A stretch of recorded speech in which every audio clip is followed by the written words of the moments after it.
поселке Айхал Мирнинского района состоялся открытый турнир по классическому жиму лежа. В числе зрителей была и съемочная группа наших коллег в Алмазном крае, рассказывает Оксана Мезенцева.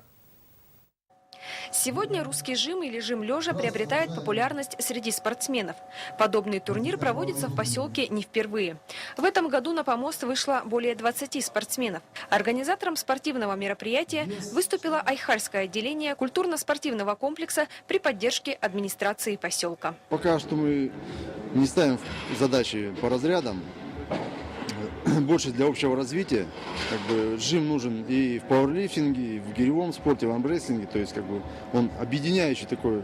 И в основном, чтобы в празднике, одна из задач, чтобы в празднике люди не дома сидели, а приходили в спортзал. Александр Чибисов тяжелой атлетикой занимается уже более 10 лет. Признается, этот вид спорта ему по душе. В свое время молодой спортсмен принимал участие в соревнованиях районного уровня, где занимал призовые места. Потом я не занимался какое-то время. И где-то года 3 я не занимался. Потом опять начал. Без спорта тоже тяжеловато. Для меня это, конечно, здоровый образ жизни в первую очередь. Соревнования по классическому жиму лежа проводились в личном зачете. По окончанию мероприятия по традиции лучшие спортсмены были отмечены медалями и ценными призами. Среди юношей первое место у Александра Кулькова. Спортсмен представлял поселок Айхал. Среди взрослых победителем стал Сайлубек Рахимов из города Удачного.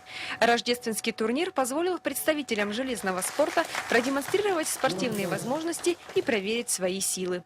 Оксана Мезенцева, Евгений Шаповалов, телерадиокомпания «Алмазный край».